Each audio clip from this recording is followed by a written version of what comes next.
All right. Well, thank you, everybody, for coming. It looks like Peter made friends everywhere he went. He was a kind person. He brought joy to all of us. So this will really be a celebration of the person he was and how wonderful it was to know him and to love him and to share some time with him. So I think we have the first video. Does Elisa want to move on to that?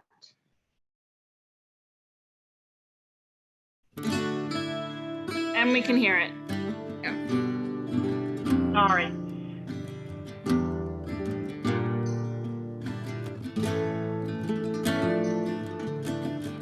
Dark as roses and finest sand.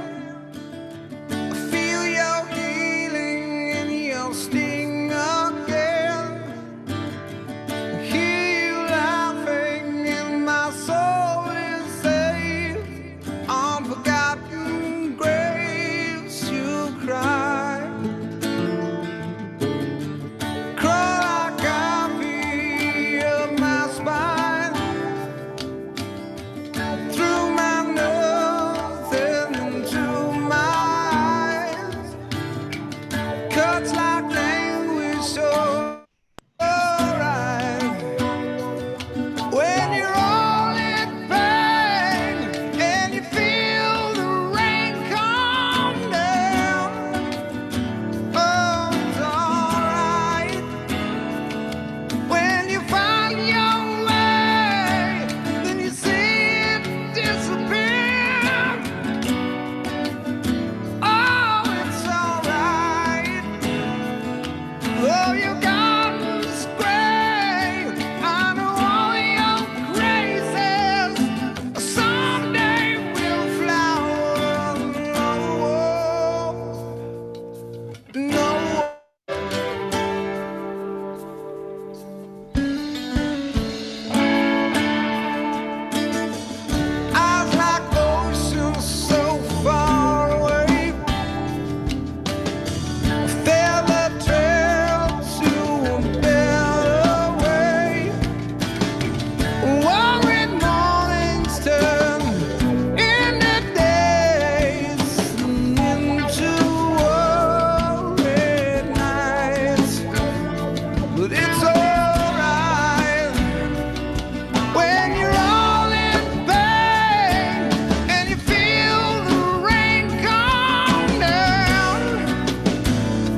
So that's the first video. And now we're going to go to some opening statements.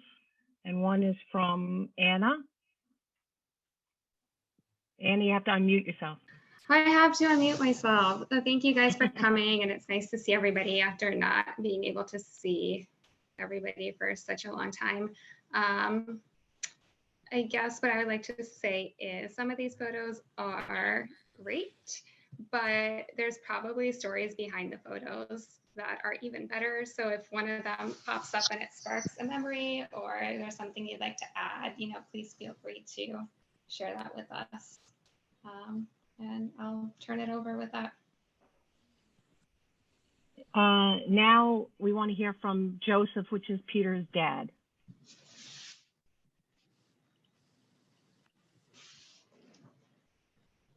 Joseph, can you hear us? Can you hear me? Yes. I'm not. Thank you very much, everybody, for assembling here. And I try to get away from second phone, otherwise we have noise. Okay, I move to different room. I'm not a big public speaker, and every day of our life starts with Peter. Continue. Peter, we knew all his friends. Got it. That's it. In school, college, medical school, residency. And thank you very much, all of you, to help us in very difficult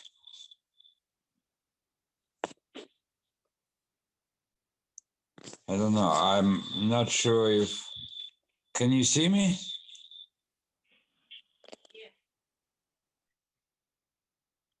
How if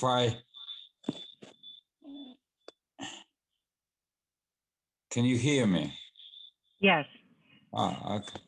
So thank you very much in help in such dark time for us.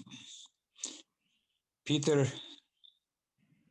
is and was and is and will be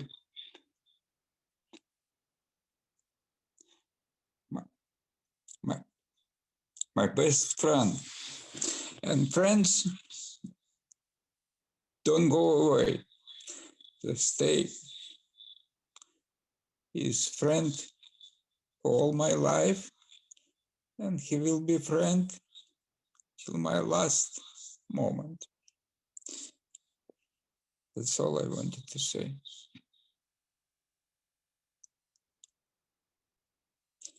Okay, Alice. Thank you, Joseph. Now we'd like to ask Anna, which was Peter's mom, to say a few words. I think she has to unmute herself. Hold on. Hi, everybody. Thank you for sharing with us memories of Peter's life. His life was short, but very colorful. And it will be a wound in my heart till I can breathe.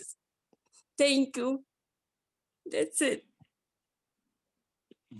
Thank you, Anna. Now we're going to hear from Felix, which is Peter's brother.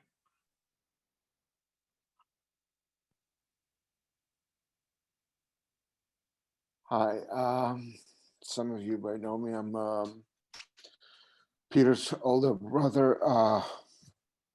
He was 16 years younger than me, and I I'm sorry. I helped out in raising him, so I really terribly miss him. He was such a fun guy. It was always fun, even when he was a little kid. It was really fun to be around with, and I really miss him terribly. I can't even think of anything really much more to say about him.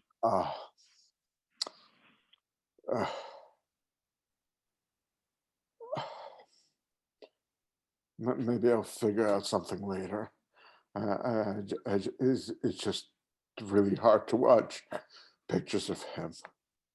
Thank you. Thank you, Felix. I'm Elisa Svider. I am Peter's sister-in-law. Thank you for joining us today in the celebration of life of Peter. I am Peter's sister-in-law, often referred to by him as his sister. He is also the godfather of my son, Martin, and I know he will continue to watch over him. I met Peter when he was only 7. He went on most of my first dates with his brother. He would sit in the back seat and laugh at us when his brother kissed me and told us he was telling mommy on us. Peter became the third wheel in my relationship with his brother, or should I say, Felix was the third wheel. Peter would plan our dates, whether it be at Carson City, a bowling alley, a movie that we weren't interested in, or an amusement park, and it had to be the hottest day of the year. He would tell me, you can cool off when we take the Hurricane Harbor ride. I hated roller coasters, but I did it with him. Oh, and he would also need to invite some friends on these dates. Our dates were never boring because of Peter. I don't know if I married Felix or his little brother. I would watch him play baseball and scream at him to bend his knees when he was running to first base. He wasn't athletic. He was, however, smart enough to team up with 2 football players in school, Zach and Billy, so he would always be protected. He would often get me into trouble when he translated conversations in Russian. Maybe I shouldn't have listened to a 7-year-old. I once took him to a Broadway play. Joseph bought us the tickets. Cats was his choice. It would be the last Broadway play we allowed Joseph to pick. Peter talked throughout the whole play and then said, "This is boring." He wanted the cats to poop on the stage and they didn't. We never knew when Peter would show up at our house. Sometimes we would wake up and there would be a third person in our bed. I would ask, "What are you doing here?" His reply, "I was tired." He eventually grew up, but his shenanigans never ended. Looking at him as a respected surgeon was hard for us because he was and will always be our third wheel. You think you knew Peter. Every person he touched had a different experience with him. And now I would like to give the mic over to Anna for some trivia questions. So I will now pull up the trivia questions. Do you want, I could just share my screen, Elisa. Yes, that would be great. That's easier. Yeah. Thank you.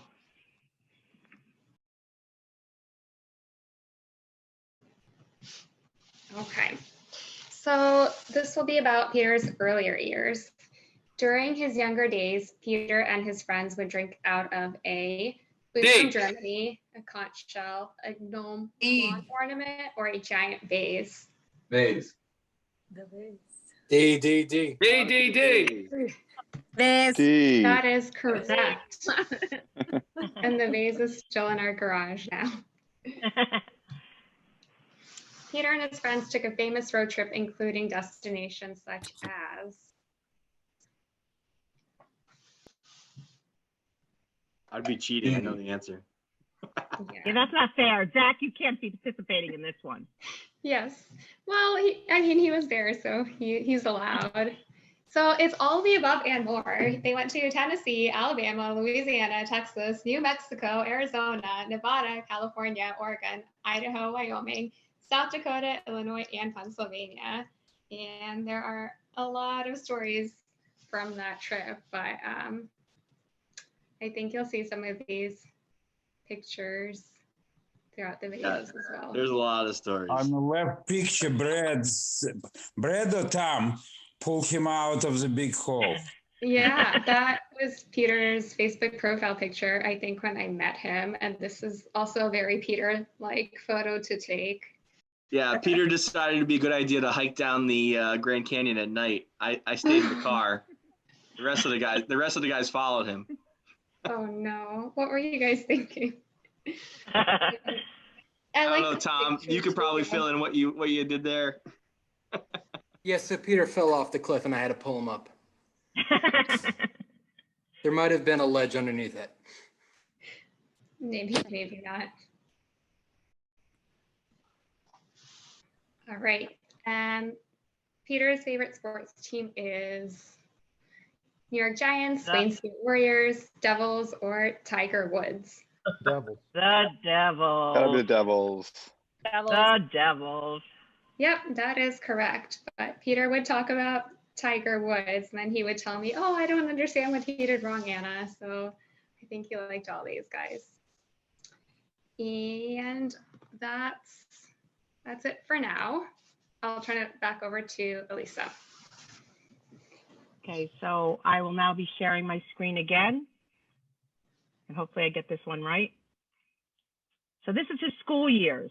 So all those school buddies, high school, there are some little digs in there that someone might be asking tomorrow some questions after this video. So be prepared, Jeff and Andy, to answer the questions.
Made it to the ocean, had a smoke and a tree. The wind rose up, set him down on his knee.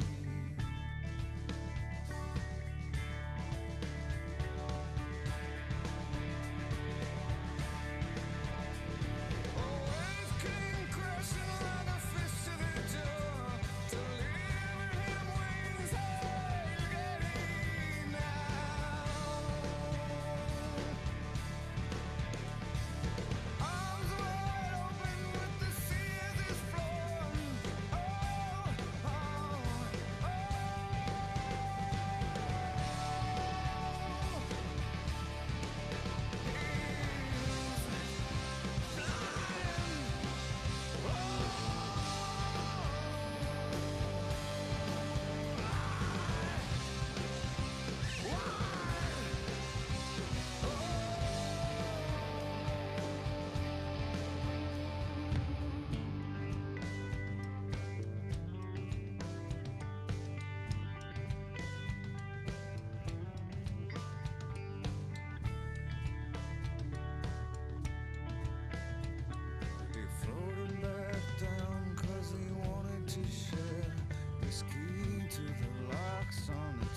stripped.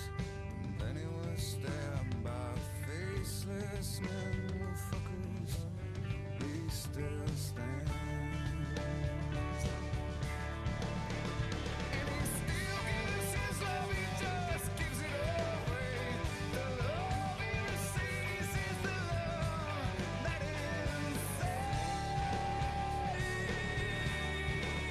And sometimes it's seen a strange spot in the sky, a human being that was given to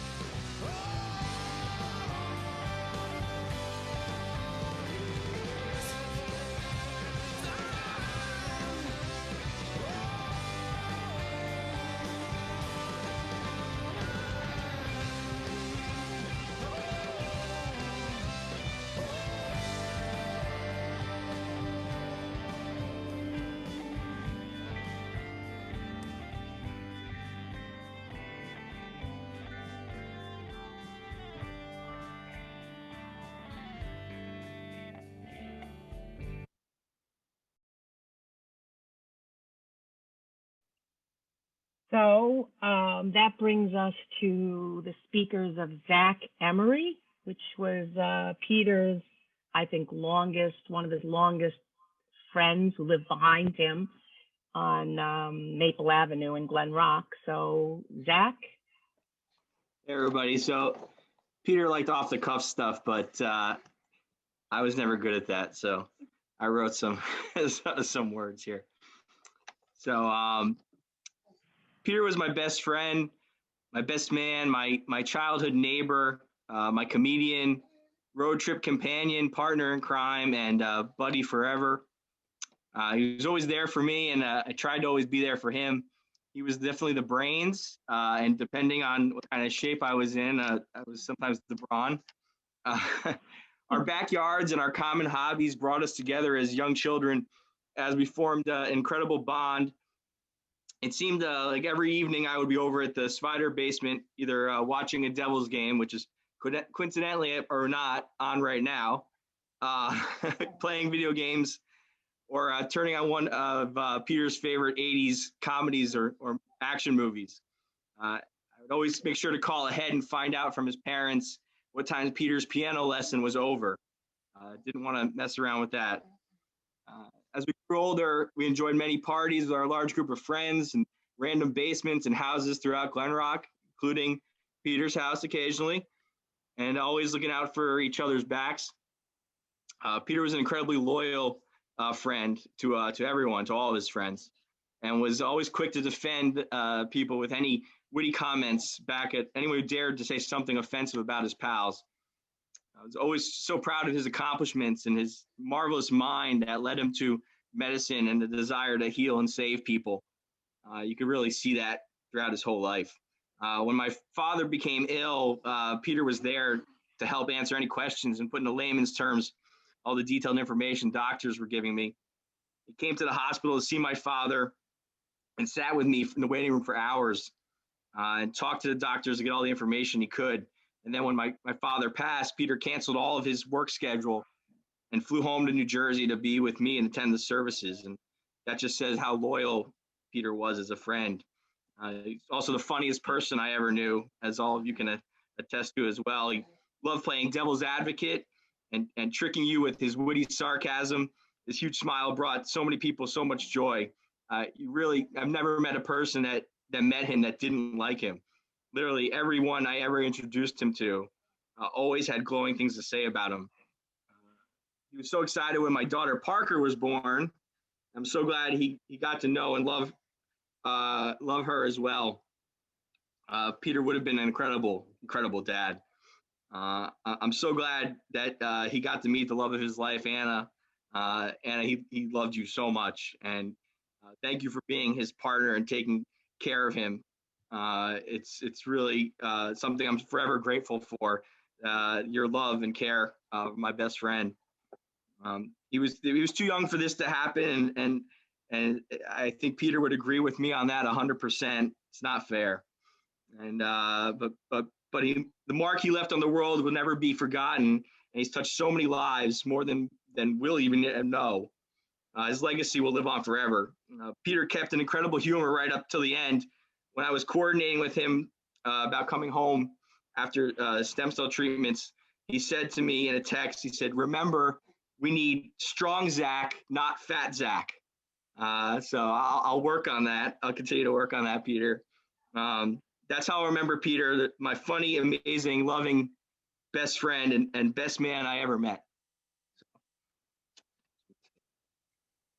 Thank you, Zach.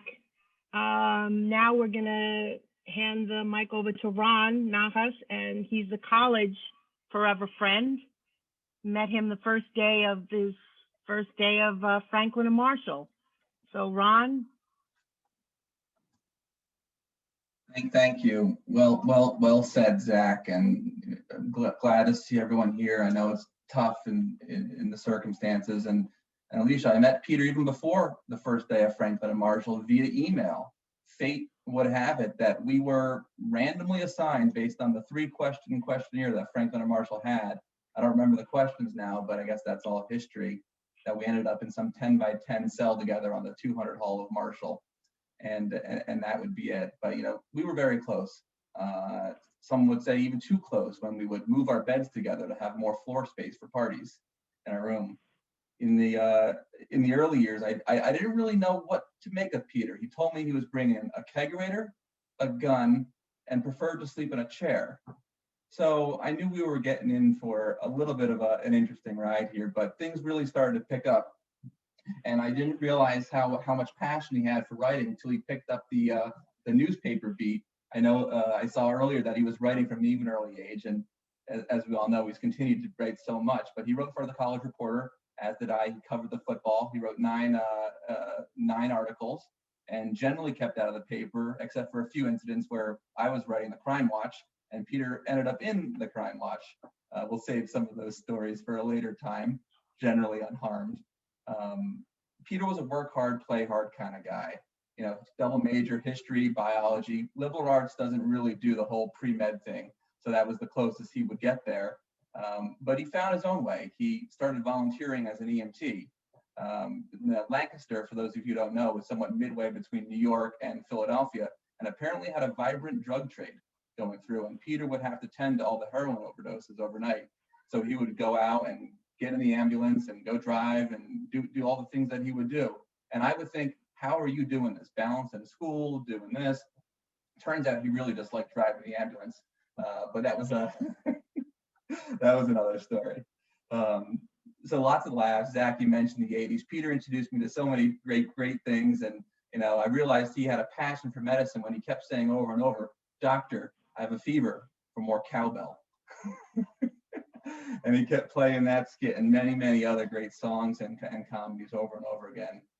Speaking of parties, Peter, I don't know how he was able to do this. Somehow was able to. We were at a party at school, and it unfortunately got busted. He was able to get through a field sobriety test unharmed, whereas a lot of the other college students didn't have it. So Peter was something special. So I knew I was going to keep him by my side. And so we went through college. It was a great time together. We, Brad and Jared, 2 of other Peter's really good college friends, also on this call. We all lived together our junior year, and then he lived with them his senior year. And Zach, as you were saying, Peter's just so selfless. Like, Jared had some health problems in his family, and Peter was just there to walk him through in layman's terms, call. And it's that selflessness that really speaks to Peter's ability to translate all that knowledge and use that mind, really help heal and keep our friends close. Really tremendous. And just does it with such a sense of humor. I'm not a funny guy. I like to think I'm funny, but nowhere near like Peter. And so he always helped me keep it in perspective, keep it light, keep it forward, and plan ahead. Who would have thought an 18-year-old would plan a 28-year-old birthday party 10 years in the future? And then because of the raging success, plan another one 5 years from there. And so I think about, how do you think so far ahead and stay so true to your purpose. It really, really is inspirational. And, you know, I was looking online, you know, PF Svider, you know, Google Scholar, how does he have more publications published this year than I've worked out? I don't know how that's possible. He's got 6 or 7 publications already in January of this year, and he's continuing to be published. And it's just a testament to how hard he worked. And he really was writing like he was running out of time. And I don't understand how he knew or what he knew. It's just amazing. And, you know, Peter, whenever we would be at a party, he would always end almost all of the parties with one song by Journey, Don't Stop Believing. And I always think about that. I always think about that, just holding on to that feeling, thinking about Peter.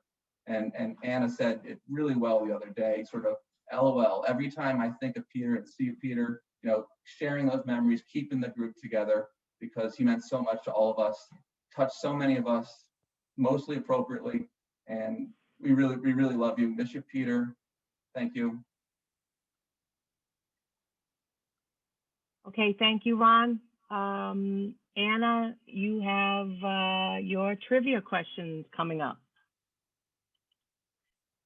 Yes, we have a couple more.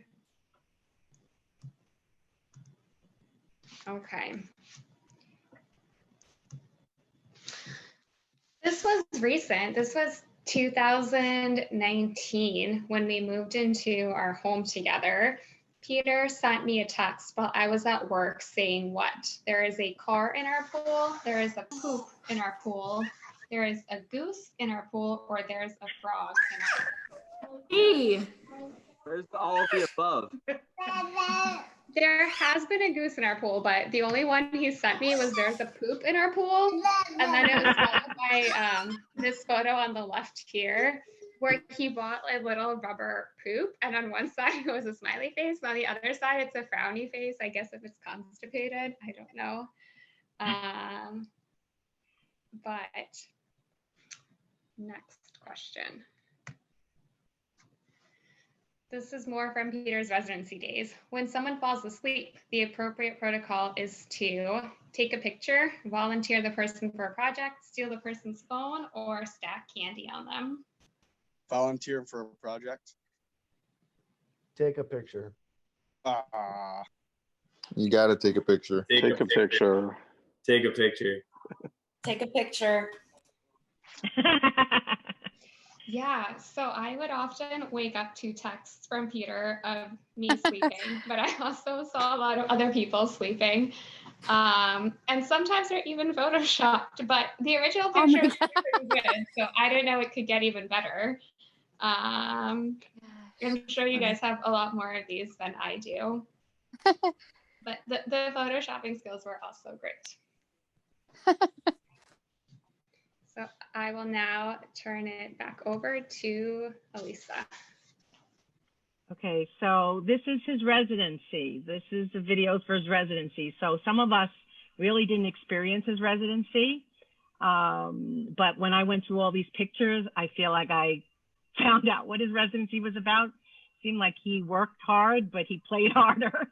So I hope you enjoy this, and let's go to this.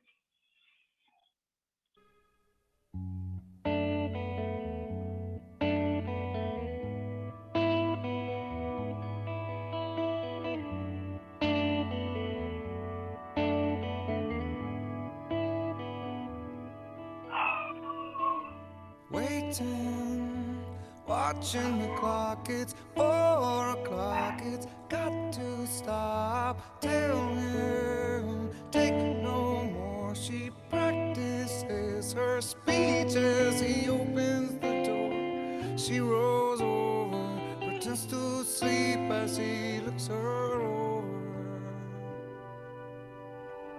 She lies and says she's in love with him. Can't find a better man. She dreams in color, she dreams in rain. Can't find a better man. Can't find a better man. Can't find a better man.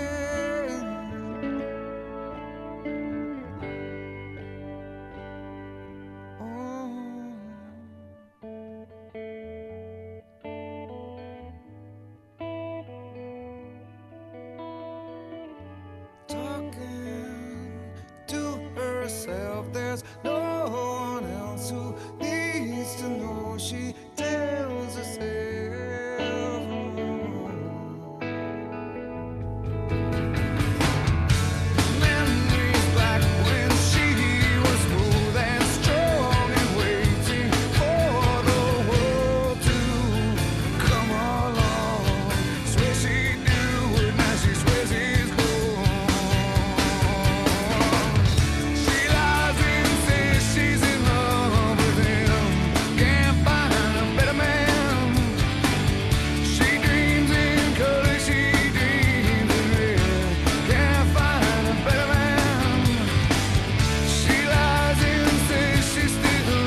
without further ado, we would like to hand the mic over to Andrew Fribley, and he was a professor with Peter.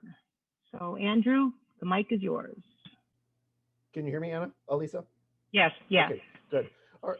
So as Elisa mentioned, I'm a professor at Wayne State University, and before I begin, Elisa, I'd just like to point out, I know that you're going to post this on YouTube and perhaps some other social media. Peter never worked 100 hours in a week. And just in the event that somebody from the ACGME ever watches this, he never worked more than 80 hours in a week. That's very important. You think that they would fire him now? No, they would fire us. Oh, okay. So I'll change that. So I've been fired from a lot of jobs, but never anything as nice as the gig that we have at Wayne State. So again, my name is Andrew Fribley. I worked with Peter at Wayne State University, and we remained friends after he graduated residency through fellowship. And my wife and I went to visit with he and Anna a year ago, and before that we were at their wedding. So on behalf of my family, I'd like to extend just our deepest condolences to Joseph and Anna and Felix and Elisa and Marty, Anna, and the Pashkova family. We're just, we're heartbroken. And I think I'd like to say to Peter's colleagues and his friends from high school and the people that are his age, you know, now that you are starting to have families of your own and are increasingly becoming parents, and his colleagues are increasingly becoming attendings and responsible for the training of other people, you realize that burying students and children really isn't anything that you can prepare for. In fact, I think you're likely to spend the rest of your life preparing them for your death. Peter's death, our student's death, caught me painfully unaware. And it's every bit as awful and devastating as I might have imagined. And so I'm very grateful that everyone has come together this evening to grieve and to heal. I really enjoyed listening to Zach and Ron, and it struck me that, you know, I think like them and like many of us that are here this evening, I remember the first time that I met Peter. It's an indelible memory. So I met Peter when he was during the second year of his residency, and he had come to my office to talk about doing research during the third year of his residency. So he walked into my office, and there was this really awkward silence, which is odd because Peter and I are both pretty chatty. And he sat there, and, you know, as he often did, his eyes were wide open and his eyebrows were up. And he said to me, "Do you smell that?" And I said, "Yeah, I smell that." And he said, "Is it you or is it me?" And I said, "Well, Peter, it didn't smell like that a minute ago before you got here." And he smelled his shirt, and he said, "It is me." He said, "The shirt has been in my car for a really long time." And I said, "Do you have a cat?" And then he said, "No." "Why?" So that was sort of the end of the breaking of the ice with my conversation with Peter, and we worked out a plan for his research. But the fact that the shirt had been in his car for a long time is an important detail. And anyone who knows Peter and knows Peter's car, the Purple Dream, you know that his car was in a constant disarray is too kind of word to describe Peter's car. And so something that most of you probably don't know is that when Joseph and Anna, Peter's parents, had come back to Glen Rock to stay with Anna and Peter while he was having chemo, Joseph just couldn't take it anymore. So he went outside, and he probably on more than one day, and cleaned Peter's car out. Oh my God.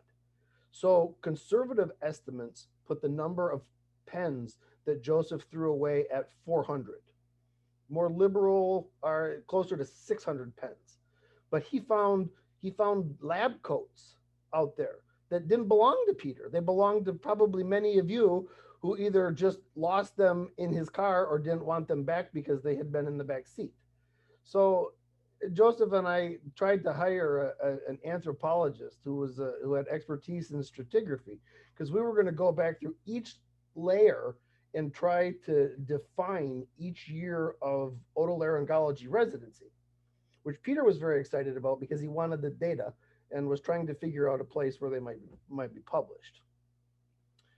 So, you know, Peter published, it's going to take a while to figure out how many papers Peter published, but right now it's around 250 peer-reviewed indexed articles. And at 34 years old, Peter is likely to remain amongst the most successful young academic physicians in history. I mean, the next time any of you have a student who's in their early 30s who hits 200 articles that are peer reviewed and indexed, let me know. But it made such a mark on the people around Peter, that and the people who were responsible for Peter's training, that right now the Wayne State University Department of Otolaryngology, the Department of Graduate, or the Office of Graduate Medical Education at Wayne State, and the National Academy of Otolaryngology Head and Neck Surgery are all putting together memorials, tributes, and awards that are going to be named for Peter. So please keep that in mind, because when they call you, you might need to have your checkbook handy. You know, we left the COVID-ridden 2020 in the dust. And I think that we all, you know, as we watched the ball come down on New Year's Eve, we said, you know, 2021 will be better. How could it possibly be worse? And I realize that it's only the end of January, but I don't think it's really better for anyone. And it's much worse for the people who loved Peter. You know, I continue to be hopeful for the rest of the year and for the future. And I think it's because the light that Peter brought into our lives will ultimately outshine the scourge that is COVID. And it will gradually weather the mountain of grief that it's left before us. I would say Godspeed, Peter Svider. I'm grateful that you helped so many parents, patients, and colleagues, and I'm absolutely anguished by the fact that science and medicine were unable to return in kind. I'm truly sorry. And finally, I would say to the Sviders and the Paskovas, especially Anna, the last 18 months have been the sum of all fears for any family. And Peter was especially blessed to have a family that was as wonderful and as loving as you are. Peter's friends loved him and will never forget how wonderful he was, how much better off we are for having known him, and how much you loved him until the day he died. Good night, and God bless.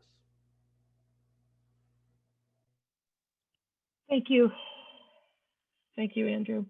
Now we want to move the mic over to Dr. Andy Johnson, another one of Peter's closest friends and colleagues, and the other person besides Andrew, the two A's, he would contact on a daily basis. So Andrew, or Andy, however you want us to call you.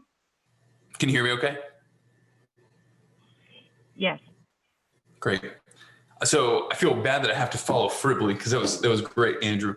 I will say that too, before this, that he threatened to punch me in the kidney if I cried. So if I cry, I can't see because of the glasses. So don't punch me. And the other thing that I wanted to comment too on Fribley is that my hope is that I can almost make him like Tupac, and we can just keep putting his name on publications as we just keep going on, and people always question what's happening, if he's still alive, what's going on. So that's my hope. like Zach was saying earlier, I know he likes a lot of off-the-cuff stuff. I cannot do that for this. Otherwise, I for sure would be bawling and wouldn't be able to say anything at all. So I wrote down some stuff. So here we go. So for those of you who don't know me, my name is Andy Johnson. I was a co-resident of Peters at Wayne State, where we became really good friends. I was fortunate enough to be able to ask to officiate his and Anna's wedding, and feel terrible that I'm talking today after Peter's untimely death. Knowing Peter, I'm not sure he'd want me up here crying, so I'll try my best. But everyone here knows how amazing Peter was. A great friend, colleague, physician, husband, son, brother, and just an awesome human being. He had a brilliant mind, a quick wit, a love for fast food, a desire to be a member of an Italian mob, at least I think, based on how much he loved crime stories, drug lords, and The Sopranos, and an unhealthy knowledge of 90s sports trivia, where anything that happened beyond 1999 pretty much never occurred, and talking to him about that was like talking to a brick wall. Everyone here has known Peter at different stages of his life, with some knowing him much longer than others. What I want to do is just try to provide some stories about Peter during his time as a resident in Wayne State, for those that really aren't familiar with him during that time and kind of what was going on, hopefully highlighting some of the reasons why we as all the residents really loved him a lot. So Peter had a great fashion sense, as you can see with a lot of the photos that were here. And it rubbed off really on all of us. He would try to grow these spotty, weird beards and facial hair, getting residents to do the same. He often would show up with different pairs of shoes on, random socks, and usually would pull his dress clothes from a locker in the hospital, which served as his closet for 5 years during residency. He ultimately was evicted from that space, and he used a giant trash bag to carry all of his clothes to the car, which you then unearthed years later, Dr. Fribley. He loved things that were unique. He had a denim shirt, which I'm not sure if you got, Felix, or if you found this somewhere, and I don't remember, but he loved this thing to death, and he would often talk about pairing this with jeans to make the ultimate Canadian tuxedo. It was just, that was so funny. Peter was the hardest worker I think any of us really have ever met. His work ethic and desire to be better created an entire culture within the program that really still permeates in the department and amongst all of us who have left. He constantly pushed all of us to be better. At the same time, he would often force people to spend time together outside of work. And that's where I think a lot of us really grew. He would push to get drinks after work, spend time with each other on the weekends, and go to events together. Random weekends could be spent eating Indian food, which he loved spicy vindaloo. I don't know why, or going to an ice rink to ice skate. So a story about this ice skating event. So I've been ice skating twice in my life. I'm terrible at it, can't do anything. So when I was talking with Peter about it, he made it seem like he was an excellent skater based on his younger years of playing hockey. Turns out that is absolutely not the case. We both ended up pushing child assistance racks around the entire rink the whole time so we wouldn't fall. And then afterwards, he blamed his poor performance on him eating a ton of nachos immediately prior to coming to skate. Peter had a weird fascination for bathroom adventures, often taking photos of all of us at really inopportune times, and then would often call out in the middle of certain events, asking for assistance because he was stuck on the toilet. During one of our last parties prior to graduation, his proclivity to poop in my guest bathroom led to a giant clog in our drain and an overflowing of our storm sewer. So I will appreciate Peter always for that. During that time, his love for Photoshop too became an obsession, really amongst all of us within the department, where residents even to this day continue to try and make each other laugh. Claudia, one of our administrative assistants that works at Wayne State, sent me one of the last Photoshops that he sent to her, which was a photo of me cut out and put into an anatomic picture of a rectum.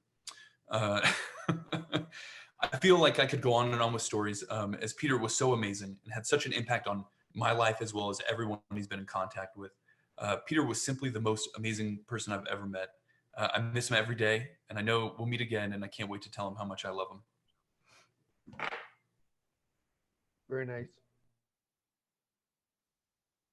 Okay, so we want to bring to the next part of our program is, if you knew Peter and you got text messages from him, you would sometimes get some memes. So we're going to share some of his memes. I PG'd this Just so you know, I PG. There's other ones out there that I did not put up here. So you guys all get the drift.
So I hope you guys got a little laugh about all of those things. And it's funny that I brought up the meme about the Indian food, because I didn't really know he liked Indian food. So the next part of the program is, this is a poem that was written for my husband, Felix, 25 years ago. We gave it to Anna and Peter on their wedding day. Now we updated it to remember our dear husband, son, brother, and uncle and friend. Take my hand and walk with me. Share my name and grow with me. Take my spirit and fly with me. Take my heart and be with me. Share my hopes and dreams with me. Take my song and sing with me. Take my love and hope with me. Share my life and be with me. Take my eyes and see with me. Take my tears and cry with me. Share my home and live with me. Take my laughter and smile with me. Take my secrets and challenge me. Share my fears and trust me.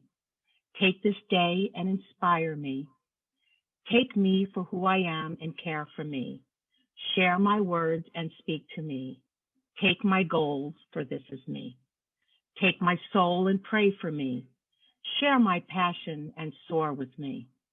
Take my hand and believe in me. Take things that happen, remind you of me.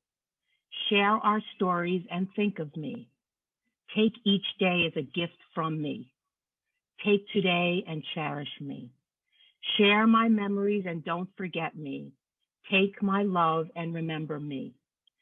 Take this as not goodbye for me, but see you in your dreams and memories of me. So this is the last rendition of that poem. We will never add another rendition of that poem again. That is our gift to Peter. I want to make my last comments before we open the floor. I want to say, wow, for a 34-year-old and all the people that are paying respects to this young man is truly an inspiration to what he meant to all of us. Thank you again for joining the celebration of life for Peter. Remember, make every dream live, for he will fly, and another angel received his wings. Thank you. Now the floor goes back to Anna for her comments.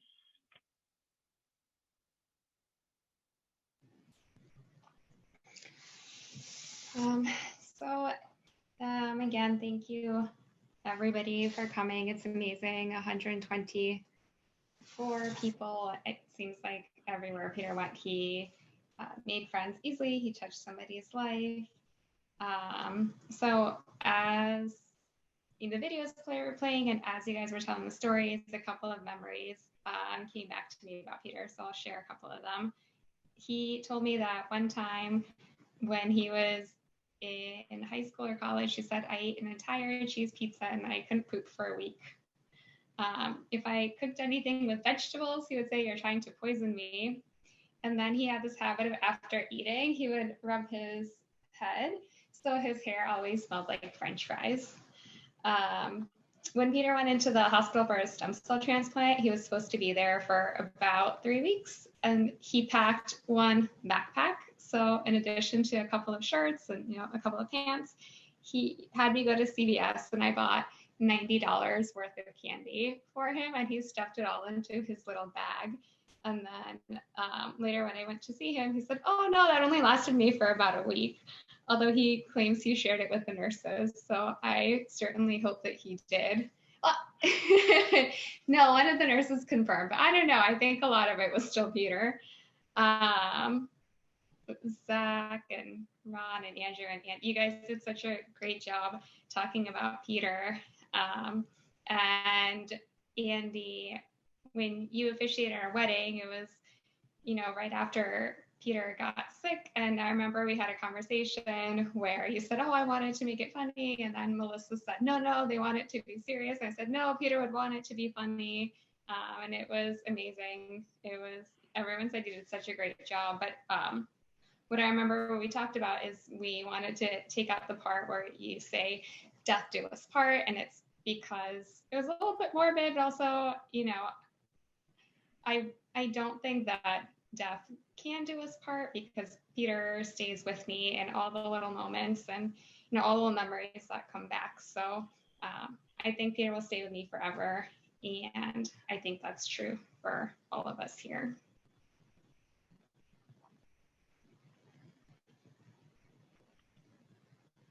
So if anyone wants to share any comments or talk a little bit, we're going to give this for another 10 minutes or so. So please, by all means, unmute yourself. Whoever gets through first wins. So I'm going to do the Peter thing. You want to talk, unmute and talk.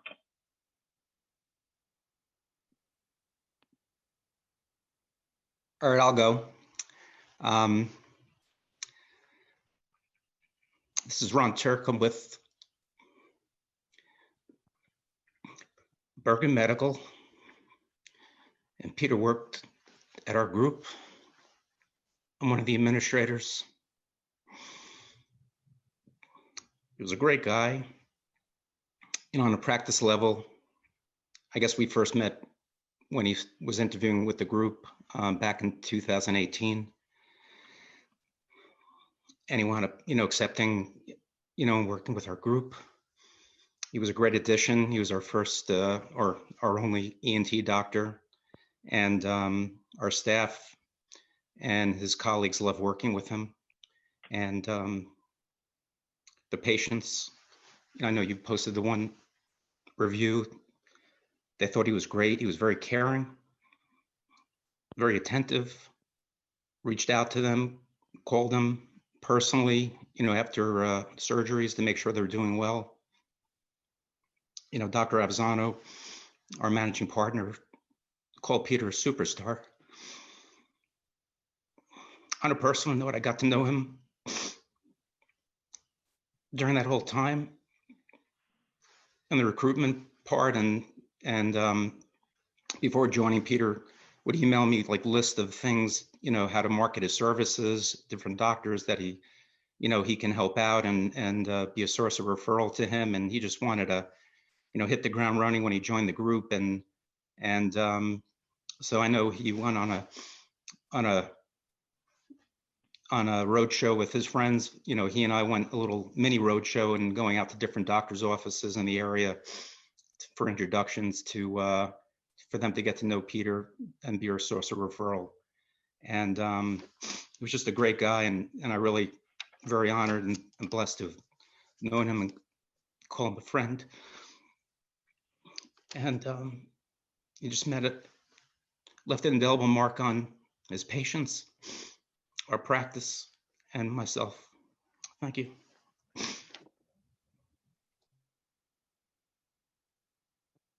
Thank you, Ron. I'd like to say something. I'm Suzette. I'm Peter's outlaw, and my sister Elisa married Felix, and it's an interesting component because of the age between Felix and Peter. Anna and Joseph, all my love and hugs and just shocked. But I have a son that's 2 years older than Peter, so Elisa and Felix schlepped the two of them around, and that became the little family and stuff. And I got to know Peter in that way, and so honored. I think someone mentioned the way he looked, as far as his eyes and his eyebrows, and there was just something the way his face framed his caring look when he looked at you, and it's a very rare gift, and he had that early on. Um, so through the years, I got to see him as a little guy and then grew up, and we kind of lost touch, just went different ways as he matured and did all his medical learning and stuff. But we became godparents together, and we shared that, and he started calling me his outlaw. And when you have a brisk, the baby is handed between the godparents, and there was a little bit of size difference between Peter and I at that point. He was much taller than me, and of course the pillow was very, very fluffy. And the two of us kind of looked at each other, and we kind of had a little bit of a plan going on because neither one of us wanted to be the person that dropped the baby. And as I handed him to the pillow with Martin on it, he looked at me and I was like, I'm done. He's yours now. And of course, he said something very humorous, and he's really, really very special person right from early on, from the time he was a very little boy. Don't judge me if you've never been to a Russian affair, but there's a lot of vodka that flows. And afterwards, he said something to his mother that I think Suzette, I hope Suzette's okay. And I always felt like a 13-year-old to notice that someone might need something more than what they were left or maybe drank too much, and to reach out to his mom. I thought that was really special of him. And I'm very, very sad that I'm not going to know him as an adult. I was really looking forward to Anna getting to know you, living so close to Felix and Elisa. But my love to everybody, and all the components in his life. He was this amazing, amazing jewel that we all kind of carved out, or maybe he carved us out. Thank you, Suzette. I know that was hard for you. You knew him since he was 7 as well. So is there anyone else that wants to share?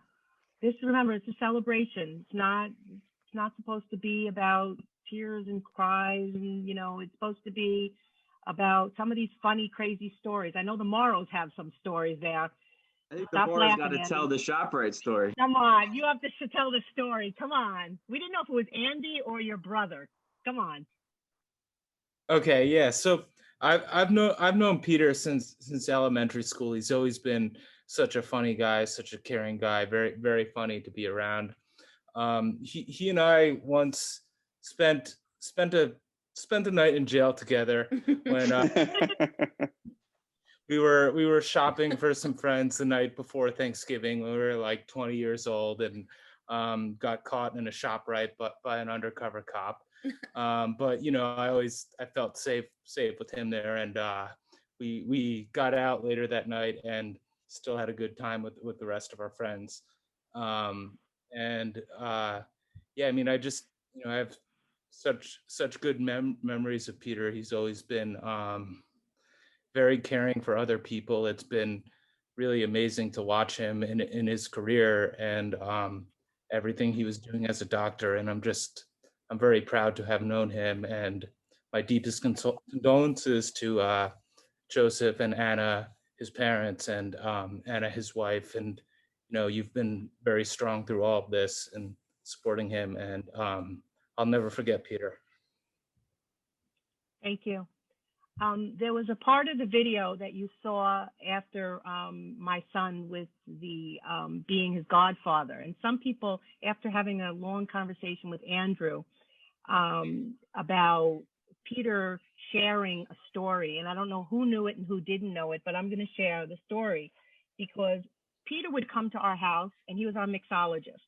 He would go to our bar, open up the bar, and make Anna and myself drinks. He would throw whatever he found in the refrigerator, whatever he found, liquor, and we would ask him what he put together. And he said, I don't know, it's something. Well, one day he decided he wanted to get me and Anna drunk because he wanted to get lucky and he wanted his brother to get lucky. Okay. So he poured us this drink and he gave us a lot of vodka. And both of us are drinking it. And probably within a half an hour or so, I look at Anna. Anna looks at me and said, I don't feel anything. She says, I don't feel anything. And Peter says, you guys don't feel anything? And we're like, we don't feel a thing. We finished the glasses and we said, this was very good. He said, you still don't feel anything? He said, no, we still don't feel anything. He goes back over to the vodka, realizes that Martin had filled it with water. And he gave us the vodka that was full of water.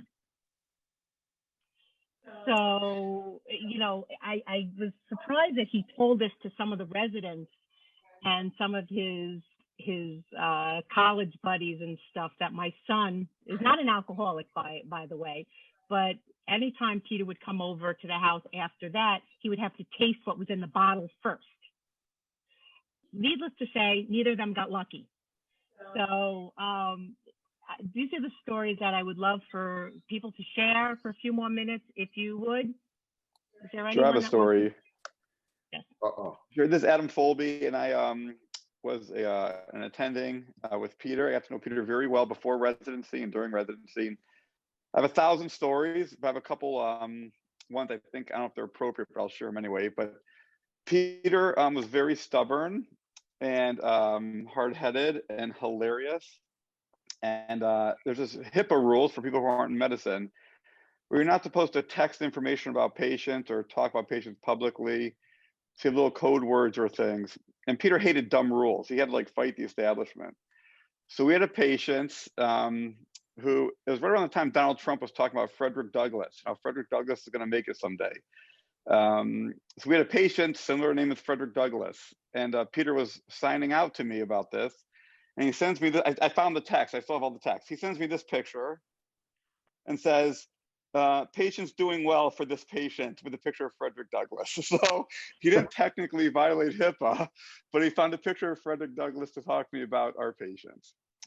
And then, you know, near the, I talked to Peter a lot, and, you know, near the end of this whole thing with him being stuck in the hospital for so long, we would text and talk, and he kind of went dark for a little while. He wasn't communicating with anybody. I know his dad called me, and they're worried he was going to leave. And I talked to Anna, and it was not like Peter to not respond to our texts or WhatsApp conversations. So I, you know, I called the hospital and I said, I need Peter Svider's room. So they connected me to his room, and Peter answered. And at first I said, hello. He goes, how'd you get this number? And he was laughing and funny, just like Peter. And we laughed about that. And I said, Peter, I'm a nosy guy. Just do me a favor. I need you to just give us a thumbs up or tell us something that's going on with your life. I said, your dad's worried that you're depressed and you're not communicating. And we're worried that, you know, if you leave the hospital, I said, you know, do you have any thoughts of hurting yourself? And Peter laughed and said, no, I don't. This is ridiculous.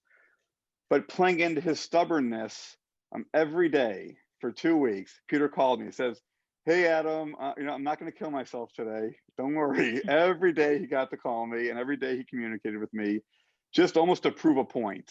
And that was what I loved about Peter. He hated the establishment, and he liked making people laugh, and he was really stubborn. And I'm going to miss him a lot. I have a few things to say. I think more on behalf of our family. So I'm Jen Crawford. Can you hear me? Oh, okay. Yeah. I'm Jen Crawford. I'm married to Tom Crawford. I think Tom, if he could, would take the time to say a lot of things, but this obviously strikes a special chord in Tom's heart. But I have a couple stories. So the first night that I met Peter, I actually met all the friends on the same night, I think, except Zach, maybe. But I met everybody. We were in New York, and it was a very alcohol-fueled evening, as many evenings were with the Glen Rock crew. And, you know, I'm not really the jealous type, but I got a little jealous that night because there was someone there, and it sparked a fight. And this was like very early on, like Tom and I had been dating maybe 2 months at this point. And Tom and I got into a fight. And I don't know how Peter ended up in the cab with us, but we got into a cab heading back to Penn Station, and it was me, Tom, and Peter. And I wanted nothing to do with Tom at that point in time. And so I got out of the cab because I didn't want to talk to Tom anymore. And, you know, Tom told me the story actually earlier today, and Peter told Tom to run after me. And to be honest, I don't know if Tom and I would be in the position we are today if it weren't for Peter. So thank you, Peter, for telling my now husband to chase after me. So there's that story. And then Peter was actually the first one to find out of his friends that we were pregnant. So if anybody knew the Sviders, you know, Anna and Peter's house was beautiful, is beautiful. They had a great pool, and we always wanted to invite ourselves. So every time, you know, Peter gave us the chance to, we were there. And I think we were there, you know, Jeff and Hillary were there. And of all the things, you know, we were very early on pregnant. So like we weren't really telling anybody. And Tom screams so everyone can hear, Peter, make sure Jen's burger is really well done. And Peter's at the grill, and all of a sudden you see Peter smile really, really, really wide, and he comes up to me and he whispers, he goes, I know what that means, and I just want to say congratulations. And I said, thank you, Peter. So those are two just really special memories that I share with Peter. You know, when Peter passed away, we are now in Florida, and Tom was able to fly back to lay him to rest. But, you know, one thing that Tom's dad mentioned to me was that Peter was always the one consistent friend to Tommy. And Tom has great friends, but, you know, Mr. Crawford said, he was always there. You know, if Tommy needed him, there was never any hesitation. Peter was always there, and he was that consistent friend for Tom his entire life. And so for that, I'm also extremely grateful for Peter and his friendship. And, you know, it's funny, it kind of scratched my head a little bit at their wedding. You know, typically you sit with your friends, and I sat with, Tom and I sat with his professors from college.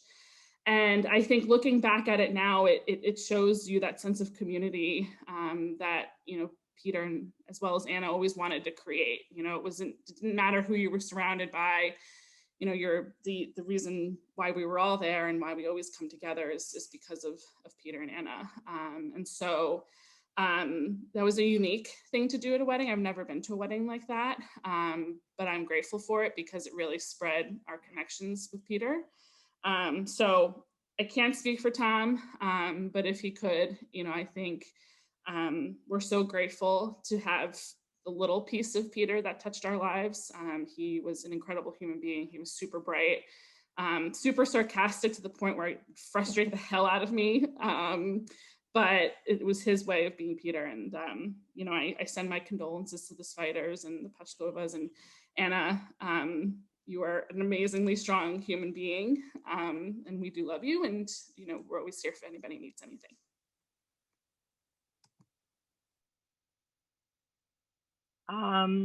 I don't know if anyone knew this, that a couple of years ago, Peter called Felix, and he says to Felix, guess what I just did? And Felix says, what did you just do? He says, I just stitched up my foot. I said, you did what? And he said, yeah, Anna broke a glass. I stepped on it, and I stitched it up myself. So Felix says, you didn't go to the hospital? You didn't ask your friends who are doctors who live nearby? He says, no, why bother? I stitched it up myself. We were quite amazed about that. And he did a really good job, I must say, because every time he came over, he made sure that that we saw his stitches. So that's yet another one of his little tidbit things that he would just do because he would do it. And, you know, the Sviders, you know, again, Felix was 16 years different from his little brother, Peter. And Felix used to have parties at his house. And all the girls, when we told people that Peter had passed, all the girls from Felix's class and Facebook responded to him and said, "Is this the little boy we used to diaper?" And Felix was the best guy because everybody loved his doll that actually moved and had curly hair. So Felix's parties were always a hit. Then Peter came along 16 years later, and he had parties at the Svider's house in Glen Rock. 16 years later, my son was born, and he had a party in Glen Rock. My son, the cops came and crashed the party. It was on the news. It was on national news. It was everything. Peter got back to us and said, "I have to teach you how to have a party where you don't get caught." And I said, "That's what a godfather is for. You're supposed to teach them how not to get caught." So, you know, if anyone else has anything else to say, otherwise, again, thank you to everybody. I'll say something. You know, okay. I went to high school with Peter and middle school and all that, and then I ended up going to college with him. I'm not a doctor by any means, but I went to Rutgers and he was working at the Robert Wood Johnson down the street from where I lived. And I would call him all the time, you know, trying to get him to come over to my house and hang out. And he was always busy as a doctor. You know, I'm sure he, you know, worked 120 hours a week or whatever the law says, 80 hours a week. But 80, very important. 80, yes. So he would come over like once in a while. I'd get him like late at night when he was coming back from the hospital, and he'd come over, like we'd have a beer or something. And I'd always be asking him like, what kind of medicine are you practicing? Or what are you trying to get into? And he would say, "Oh, gynecology. I'm going to be a gynecologist." And I knew Peter, and I was like, "No, you're not. Come on, don't." And he was like, No, gynecology. I swear. And, you know, every time he came over, like every couple months, "Oh yeah." I said, "How's the gynecology going?" "Oh, it's really good, really good." And then for years and years, anytime I didn't, you know, we kind of didn't really keep in touch that well, but I'd talk to him, "How's it going in gynecology?" "Yeah, real good, real good." And then God bless his soul, you know, he was such a prankster. He liked the long prank. The other day when I heard that he passed and I saw the thing, it said that what type of doctor he was. And I was like, I knew he wasn't a gynecologist. He's been lying all this time. But rest in peace, Peter. One of your last pranks, you know. That's great, Sarah. That's fantastic. I'm pretty sure, didn't he say pediatric gynecology a bunch of times? Yeah, that's what Katie just said. Can confirm. Can confirm. Yeah, I think you're right. There was one night, I don't remember if any of his doctor friends can recall, but there was one night we got drunk and Peter let me take his phone. I was just like, "Hey, Peter, let me call your friends, whatever." So I went and I was calling a bunch of his, like randomly, I just like scrolled through his contacts and I was calling his friends confirming their children's gynecology appointment. And I don't know if anybody remembers me doing that, but like only Peter would let someone take their phone and do that. Can anybody remember that phone call? I remember that. Actually, my neighbor is an FBI agent, and he's been looking for you for 2 years. Yeah, building off of Sarah, I would like to say that I was never completely convinced that Peter actually went to medical school. So this tonight is very good confirmation. I'm glad that he actually went through with it. I'll add one thing too, and I think all these stories kind of reinforce that.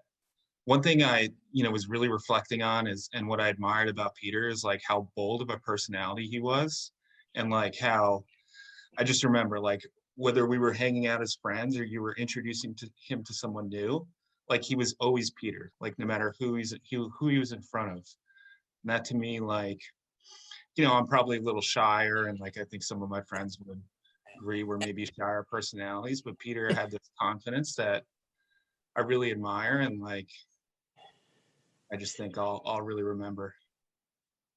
And to build onto that, he got along with everyone. Even in middle school, if you were different, if you were kind of an outcast, we were talking about this week a little bit, he was friends with everyone, accepting of everyone always. And whether you wanted to have a laugh with him or not, he was always willing to have one with you. And I think we all really, really respect that growing up with him here. Perfect. You were in the picture of his graduation. Is that correct? Yeah, and my little brother is there too, and I sent it to him. And he had always had an ongoing joke where he would call my brother Arun and tell him that he was actually Billy Berger's younger brother. That was like a 5-10 year long joke in my house here, where Arun wasn't my brother; he was Billy Berger's brother. And growing up in Glen Rock, he renamed Indian Rock Perfect Rock because I was one of the few Indian families here in Glen Rock. So maybe one day it'll happen formally. I'll go there and it'll be Perfect Rock. But He's the one, him and his friends are the ones who made Glen Rock, New Jersey, the Facebook page that has thousands of people on it right now.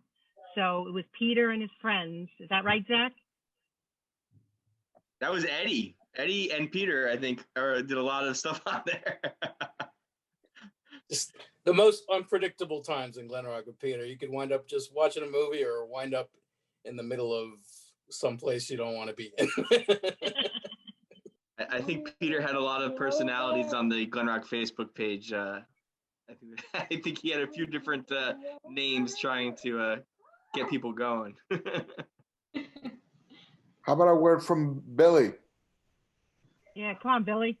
Billy, I was just thinking of the time I actually wasn't there. So, the flaming bag on star NFL quarterback's front steps. Oh, you weren't there? Are you sure you weren't there? I'm sure I wasn't there. Yeah, that's called arson now that we're adults. I wasn't there. It was a good story. So you want to tell people what happened, what you weren't experiencing or you didn't experience? You just heard the story? Yeah, I heard a story that every now and then there would be a prank where a flaming bag of dog excrement would be lit on fire on someone's doorstep. And whose doorstep was that? Come on, I'm not saying it was Peter's idea, but he may have been involved. A star NFL quarterback who shall remain nameless. I think you can say Kurt Warner at this point, Billy. I think there's a statute of limitations. And he's still alive, so Kurt Warner, Didn't Peter invent the danger zone? That's a danger zone. I don't know what that is. I think so. You would put the song "The Danger Zone" on from the movie Top Gun, and then drive under. There was a train bridge that had an in and an out way, and you drive under it the out way, going the wrong way, like super fast. Yeah, next to Ridgewood Auto Wash, I think, right? People still call that the danger zone, like to this day. How about Dan over there? I see Dan laughing over there. There's got to be a story you've got under your hat, Dan. Well, there are. Maybe some of them my employer wouldn't care for currently. But no. Put a bag over your head. No, that vase, those pictures are going to be the death of me one day. It was really smart. Anna, I'm sorry again that we used your robe. We just didn't want to we didn't want to smell like beer in our clothes. So I never thought I would be talking to Peter's dad about that at his wedding. But yeah, we did that. Yeah. So Peter, one of my favorite memories of Peter that we haven't talked about. For some reason, senior year of high school, we decided that the journalism class, it was all Peter, that we should have a long-running wiffle ball league, and the journalism wiffle ball league, and we would pull out all our friends from classes and run out to the lower soccer field and play wiffle ball. And Peter kept the wiffle ball in his trunk of his car. And I don't know why we started doing that, but Peter loved it. And it's just, he just loved that fun. So. Yeah. I'm Beth, and this is Jared here. Jared and Peter lived together junior and senior year, and Jared and I started dating junior year. So we basically all lived together. And it's funny because we were looking at pictures recently, and of course, one of the first pictures we came across of Peter was him visiting us in DC. He came a few times to visit, and it was him in a backhoe. So just like everyone shared, there's so many great moments and memories, and Peter's definitely going to live on with us. Right here, we have Carter, and Carter was a NICU baby, and we weren't expecting Carter to be in the NICU. So it was a really scary 6 weeks. And I think during that time, we saw a side of Peter that we had never seen before. And we all knew that he was a doctor. We all knew that he was incredibly smart and kind and caring. But Peter called us every day. He called some of his friends in DC that he knew, Davey Cohen, and he just did everything to help us with Carter at such a hard time.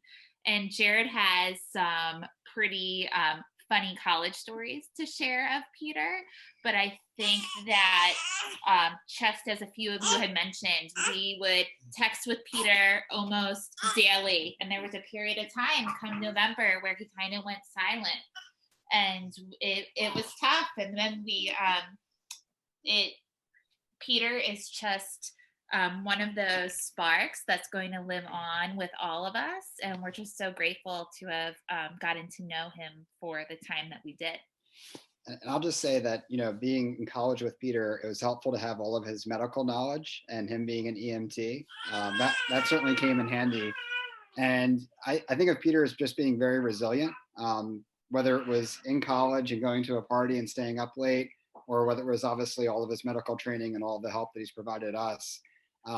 Just on a funny note, I remember many of a Tom's run or Turkey Hill with fast food tornadoes. I remember backing out of a Wendy's drive-through because we were laughing too hard to order another Baconator when they had those. So just many funny memories with Peter. He also coined a term called hopos that probably only a limited number of people on this call know what that means, but he was just a really funny, just fantastic friend, and we'll just always cherish the many, many memories, including him, walking around in his underpants in our loft senior year of college. But that's what I'll try to think of, and Anna and his family, we're really thinking about you. Know that we're thinking about him every day, and just wish things were different, but really nice to have this call with everyone. Thank you. So, anyone else want to share? I have a couple of good Peter stories. My name is Sagar. I was 2 years senior to Peter as a resident, and some of these are stories that it's a side of Peter that not everyone really might know, some secrets maybe, but the first one goes back to his random knowledge of 90s sports trivia. I was in the OR with him late one night fixing someone's jaw. And when you do that, you have to put plates in someone's jaw. And all those plate companies have a guy who comes in there and tells you which plate to use, because they're basically sales reps. And I look at Peter and I see this like awe in his eyes like I've never seen before to this day. And we go out to wash our hands, and he literally looks at me and goes, "That's Steve Gula." And I was like, "Yeah, that's the guy who's going to give us plates." And he like literally can barely form a sentence before he goes back into the room and he goes, "Are you Steve Gula?" And the guy looks at him and goes, "Yeah." He goes, "I'm a huge New Jersey Devils fan. I know you were on the 1997 Stanley Cup team." And this guy he's now gone on to a completely different career, has no idea that anyone recognizes him as a hockey player. And of course, Peter calls him out on it. And only Peter was probably the only person in the entire world who would know who the guy is. And the rest of the case, Peter's concentration was gone. So that was a side of Peter that you probably would never see. And then the other secret is that as much research as Peter did, what people don't realize is that when we were in residency, doing research meant that you got to go to conferences, and conferences were basically where Peter was on spring break. And they basically would pay about $1,000 for us to go to a hotel, and Peter would rig it so every single resident would get to go to the conference with him.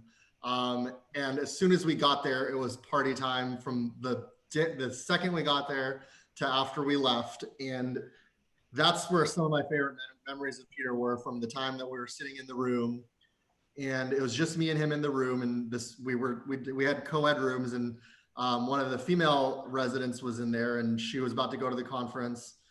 The door closed and he looks at me and goes, "Finally, I can take a shit. Priyanka left."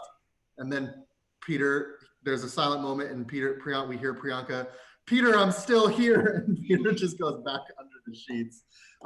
From that to it wasn't getting drunk with Peter, it was getting pants shitting drunk, or what he called PSD.